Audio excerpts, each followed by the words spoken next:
He said to my dear brother Harry Belafonte, we have to be firemen to put the fire out.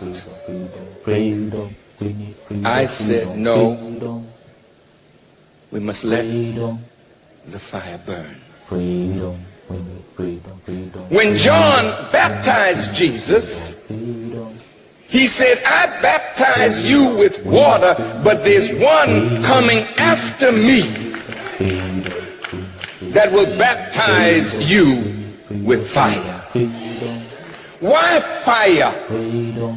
Because nothing remains in its present form when fire touches it. It must be burned. Listen to me, because I really don't care no more about what anybody thinks. Because if we're going to go down this road and make a covenant, we can't make another covenant with death. You said in segregated schools, the right to vote, you got it? But the minute they gave it to you, they were finding ways to take it back from you. Can't you open your eyes and see the house is burnt?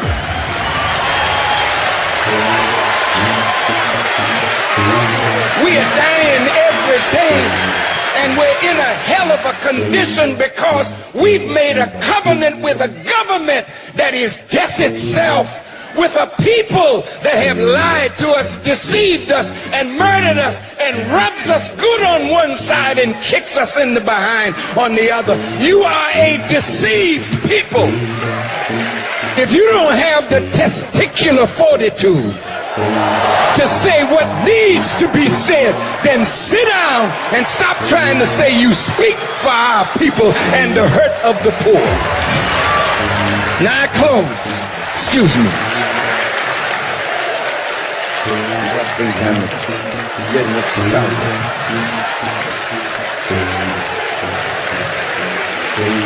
I applaud this covenant, but it demonstrates our impotence, because in many of the chapters it keeps going back to not only what we do, but really start looking to the same liar that has continued to promise but never fulfill.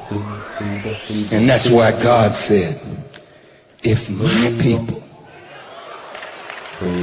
which are called by my name, will humble themselves and pray and seek my face and turn from their wicked ways, then will I hear from heaven, forgive your sins and heal your land. So don't look to them, look to God, look to yourself, break your covenant with hell and death, then make a covenant with Black America, and let's help implement a roadmap that will free us, and the whites that will be free can be freed by this. The Mexicans, the Hispanics can be freed by this roadmap. We are a universal people. We are a full nation now, and we gotta stop thinking like Negroes and colored people and shines and ham bones, and start thinking like free men and women who don't want to live on a plantation no more. I come here tonight and plead with you.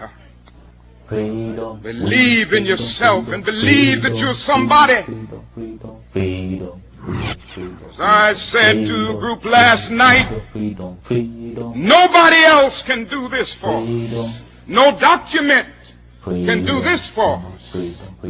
No Lincolnian Emancipation Proclamation can do this for us. No Kennysonian or Johnsonian Civil Rights Bill can do this for us. If the Negro is to be free, he must move down into the inner resources of his own soul and sign with a pen and ink of self-assertive manhood his own Emancipation Proclamation.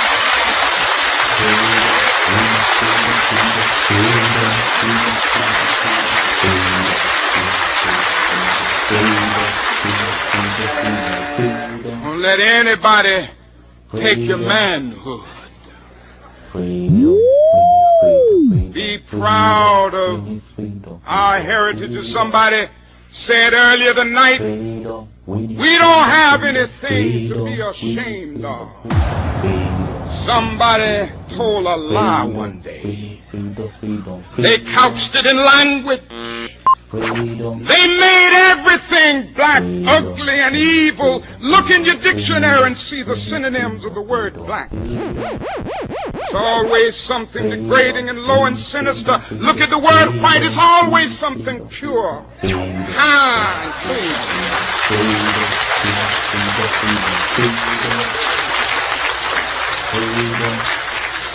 But I want to get the language right tonight.